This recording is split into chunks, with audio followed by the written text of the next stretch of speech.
Right, so peer review, continuing. Most of the, sorry, go to the next slide.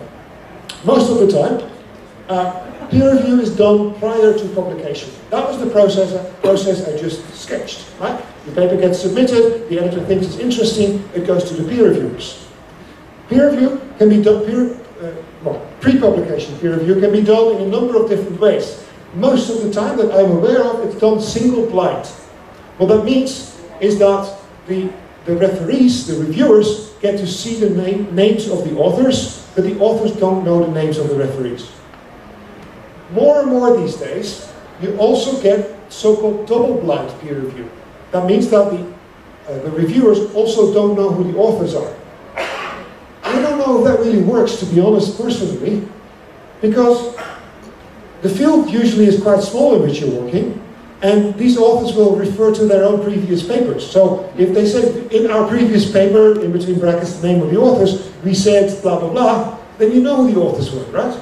So double-blind, I'm not so sure if it's very useful in small fields, maybe in large fields, in biology, for instance.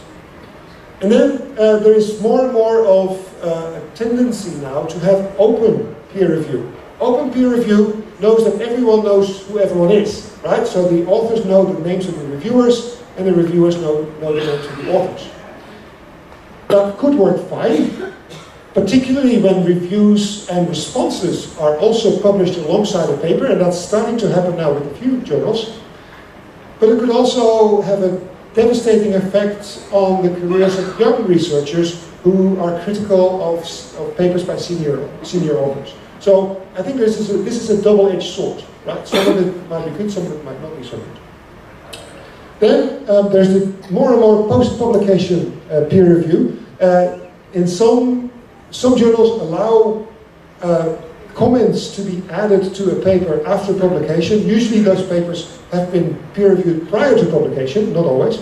And in some cases you have completely open post-publication peer review. The authors submit their papers to a website, as is, and at that point the whole community can comment on the paper. This is done particularly by a journal called PeerJ. And this is, I think it's still an experiment. So those are the types of peer review that we talk about. So, as I said, it's actually not very easy often to find suitable reviewers who are willing to do the job within the relevant time frame. And so often authors are asked to suggest possible reviewers as well. We do that with our journal as well. And so usually if I ask for suggestions for reviewers, I want a minimum of 5 names. Not just one name, that might be their close friend, right? Or someone who is too closely linked to the paper or to the authors.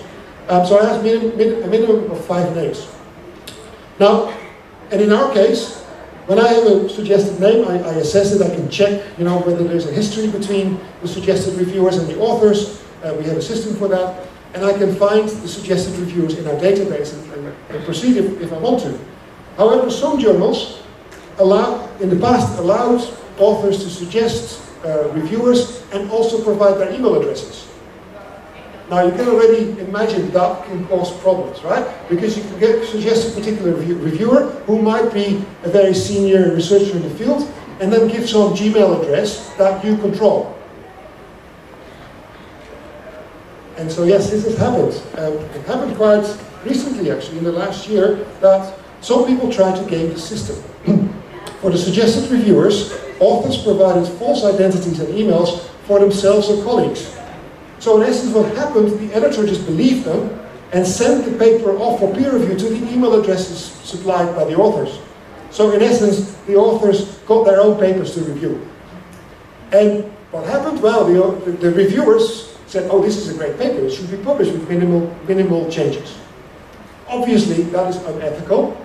It was found out, so that's actually what I said, what I just said is actually all on this slide. It was found out by various publishers, and it led to very serious ethical breaches and people losing their jobs. Here's an example from a website called Retraction Watch. If you're not familiar with it, it's an interesting blog.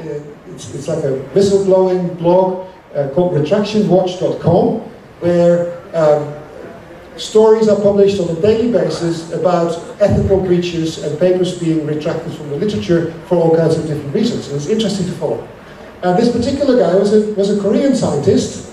He, according to this news article, he faked the names and emails of reviewers for at least 35 journal papers. In all cases, the emails he set up were sent back to himself. He reviewed his own papers fairly quickly, very positively, and the journal initially simply accepted those papers for publication until they found out, and then they were all retracted, and the guy lost his job. So, well, no surprise there. I'm based in China, as I told you earlier, and very often when research or publication ethics are discussed, China is singled out. It's a large country, lots of papers, and there are some issues with research fraud and things like that happening, but not just in China. But anyway, so I get quite exasperated when I see news articles about issues again in China. And there was one recently in the Financial Times that really said, okay, the Chinese now really want to crack down on this research fraud. And the worst, and I was a bit shocked to read this, in the worst case, there's a gradation of penalties now if you commit research and publication misconduct. In the worst case, you can even get the death penalty now. I think that is a bit over the top, but that would only be the case if you committed fraud in the context of medicine, and then some medicine was accepted for sale in the shops, and then someone who took the medicine died. In that case, you could get a death penalty. So this is quite serious, but it is a good thing that more and more communities now are aware of the issues surrounding fraudulent peer review, fake publishers, and those practices. And I think it's good that this is being cracked down on. So my suggestion is don't engage in these kind of practices. So finally, is peer review important? And the answer is an unequivocal yes. You can see here from the numbers, 84% of scientists polled believe that peer review is essential for controlling science communication. Only a small fraction, however, think that the current system is the best system that we can have, but there are no good suggestions for other types of peer review. There needs to be some kind of quality control of papers before they are accepted, because otherwise you could just publish any drivel you like, right? So there is no good alternative to the current peer review process, which, as you saw in the first half of today's workshop, started in 1665 with the Royal Society. I have a brief video coming up on the next slide, which goes through the process of peer review once again, just to strike home this point.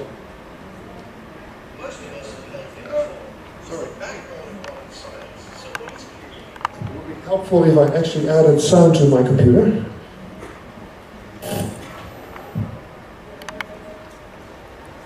Peer review. Most of us have heard of it before. It is the backbone of modern science. So what is peer review and how does it work? Hi, I'm R. Jay is away this week, so I'll be flying solo when I go over exactly what the peer reviewing system is and how it works. So let's get to it.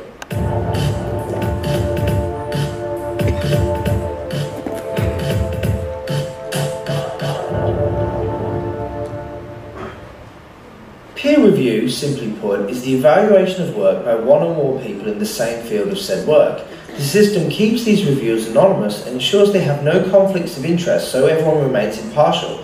It serves as regulation for scientific fields rather than someone being able to publish whatever they want, or only having their friends review their work before it is accepted as part of the body of knowledge. Peer review is typically used as an evaluation to determine whether a paper should be published in an academic journal or not. Once it passes that first stage, it becomes open to the rest of the field, where scientists all over the world will try to replicate their results in their own labs. If the results are replicated, the amount of literature with that conclusion will increase, giving it a stronger scientific backing. As much as sometimes the term peer review only refers to that first stage, it is important to remember that it is an ongoing process. So how does it work exactly? Let's follow a hypothetical. A PhD candidate in Australia finishes his research project. The data is collected and the paper is written. Now he has to get it peer reviewed. The candidate sends that paper to an academic journal which best suits the study, and then the editor reads over that paper. The editor can then decide whether or not to accept the paper for peer review and possible publication. The editor will then look for experts in the field of that paper to review it. One way they do this is they check the references of the paper in question and find authors who are referenced a lot and approach them. They then check that the authors have no relationship with the author of the paper in question. Once all that is done, they send the paper out to these experts. The experts then read over the paper, examine the data, and write down as many criticisms of the paper as they can, or they can outright reject it if they find any serious problems with the study. Once the comments have been made, it is sent back to the original author, who has to either incorporate or defend against the comments provided. This can go back and forth a few times until the paper is eventually accepted or rejected. Once the paper is accepted, it gets published into the academic journal. Yay! If the researcher is willing to pay, then they can make the paper open to the public, but most researchers don't do this as it's expensive. But now that the paper is available to the whole scientific community, they can begin to read it.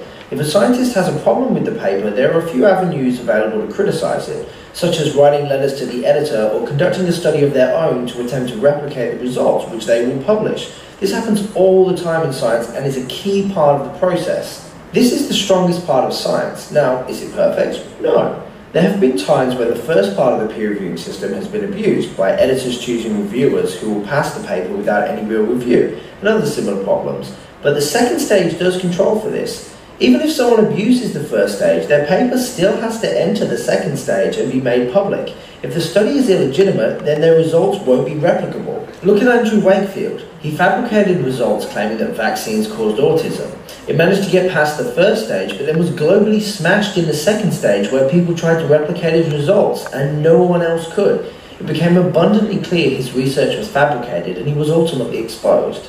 If an idea can't stand up to criticism, then it isn't correct. Some people try to hide their ideas from criticism. Look at Kent Hovind. He calls himself a doctor, yet his PhD wasn't completed at an adequately accredited institution, and he didn't release his thesis for peer review. Years later, that thesis was leaked online, and it became very obvious why he had tried to shield it from criticism, as it was riddled with unsubstantiated claims of grammar mistakes that any peer reviewer would have rejected outright.